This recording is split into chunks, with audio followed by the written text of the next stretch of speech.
The cursed giant tree, known as the Tree of the Abyss, extends its massive red roots downward like an inverted tower, serving as a dark pathway to the underworld. Those swallowed by the tree, like the young girl Pomerian, do not merely wander inside a physical trunk. Instead, they are completely absorbed into a chaotic maze, where dimensions overlap, leaving them stranded before towering roots that pulse with rainbow-colored energy. Outside the tree, desperation takes hold. Roderick, Cervanti, and Osiris unleash their most powerful combined attacks against the structure to rescue the trapped students. Their strikes hit the barrier, creating a massive explosion of light. However, as the smoke clears, the thick curtain of red vines remains completely unhurt. The three men stand exhausted and powerless, forced to accept that no outside force can reach the closed world inside the tree. Standing before the towering roots, Osiris realizes the grim truth. This dimensional prison can only be broken from the inside. Ancient lore says the tree's roots stretch endlessly downward into a pitch-black void. According to an unknown book, the tree will forcefully drag everyone it consumed down into the absolute depths of the abyss. Inside the tower's flooded first floor, Vikir maintains his ruthless chokehold on the Goblin Tower Guide. Decarabia and the Blue Spider hover nearby, silently watching. Yielding to Vikir's demands, the goblin forces something up its throat. The creature violently vomits a stream of thick, dark blue liquid directly into Vikir's hand. Decarabia and the small spider stare in absolute disgust at the fluid splashing on Vikir's arm. The terrified goblin guide timidly asks if this is an acceptable reward. Resting in Vikir's hand are several glowing orbs. These magical candies permanently boost stats. Red increases strength, green increases agility, and blue increases health. Vikir notes that clearing a floor grants these rewards, exactly as his past memories described. Consuming them permanently increases a person's physical stats regardless of their level. He recalls his friend Piggy explaining a popular board game where players level up and allocate stats. Vikir realizes the demonic system inside the tree operates on a very similar logic. Clenching his fist, Vikir grounds himself, acknowledging that despite the game-like mechanics, this is a deadly reality. He remembers Amdusius's sadistic reasoning.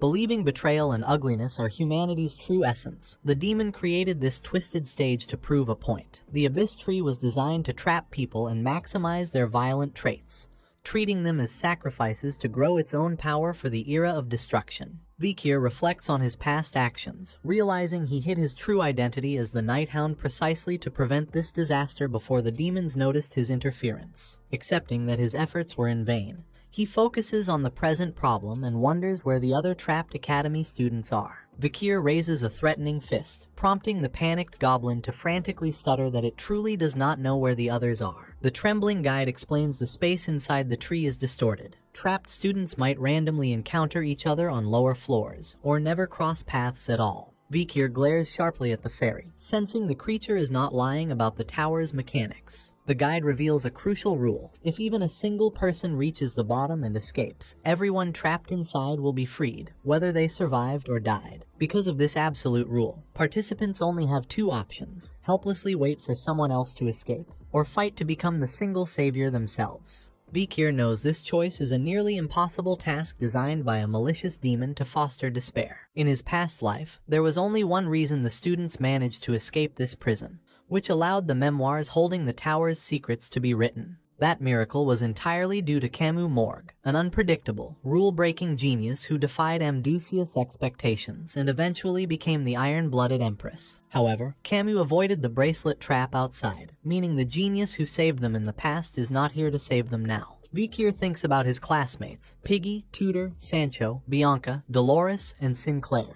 He reflects with deep guilt that he failed to protect his true friends and the great future heroes. A system warning suddenly appears, announcing the area will collapse soon. Vikir resolves that he must take responsibility for his failure. He makes a firm vow to become the single survivor required to conquer the tower and save everyone trapped inside. Red warning messages begin to flash urgently, signaling the floor's time limit has expired and destruction is imminent. Amidst the flashing alerts, the goblin guide violently gags and forces another item up its throat. As rocks start raining down, the panicked goblin hastily hands Vikir a rolled-up parchment, nervously admitting it almost forgot this final reward. The system identifies the item as a return scroll. It allows one return to the tutorial area, completely resetting the user's level. Curiously, it is inscribed with the phrase, "Lord, where are you going?" The room's destruction accelerates rapidly, forcing Vikir to move on. The goblin cheerfully bids him farewell and wishes him luck on his escape. Vikir walks away calmly, easily avoiding the falling stones, left behind in the collapsing room.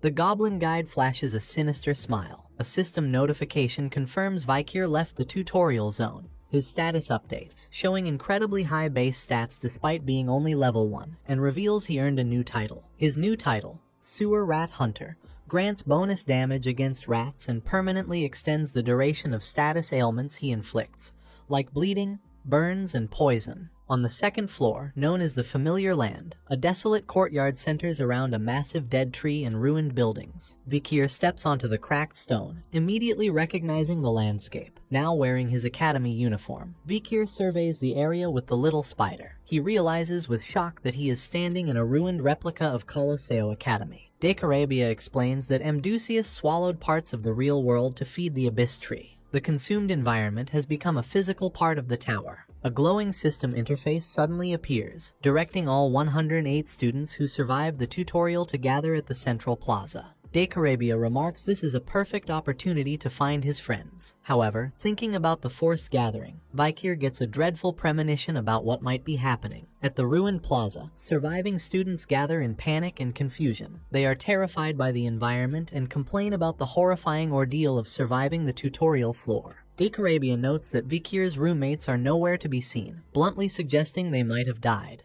Vikir angrily snaps at the pendant to stay quiet. Vikir notices a commotion nearby, where an aggressive student yells at someone to get lost. He sees armed noble students bullying an unarmed commoner who has fallen down. The commoner begs to borrow a weapon, but the nobles selfishly refuse, claiming whoever found them first gets to keep them. Escalating the cruelty, one noble violently grabs the commoner by the hair, angrily asking if he hasn't grasped their grim new reality. Pressing a sword close to the student's face, the arrogant noble degrades him. He declares that slow, useless commoners have no choice but to grovel before the nobility. Letting the boy go, the bully cruelly tells the terrified commoner to put in more effort if he wants to survive. The students realize the nobles used the gathering as a trap just to steal all the discovered weapons for themselves. Suddenly, a purple dimensional rift tears open right in the middle of the plaza, leaving all the students staring in shock. A sinister voice echoes from the portal, cheerfully greeting the 108 participants and noting how lively their behavior is already. A grotesque furry monster with sharp claws, fangs, and a skull-like face emerges from the portal. It introduces itself as the second-floor guide fairy, Barghest, and cheerfully asks how they enjoyed the tutorial. The students stare at the grotesque fairy in tense silence, though some arrogant nobles seem dismissive of the creature. The tense silence is broken by the lead noble bully, who boasts that the tutorial floor was no big deal. The bully brashly tells the fairy to hurry up and bring on the next challenge. He foolishly proclaims his grand ambition to conquer this dungeon and return as a legendary hero. The noble claims he isn't scared in the slightest. In response, Barghest furiously praises his challenging spirit and agrees to start the trial right away. Barghest cheerfully announces a very simple second-floor mission. Without warning, several purple dimensional portals burst open around the plaza, completely enclosing the students. The cocky noble suddenly breaks into a cold sweat as a low guttural growl emerges right behind him. He is surrounded by terrifying, muscular demonic hounds with fiery heads. As the beasts close in, Barghest cheerfully delivers the sole objective of the second floor: survive.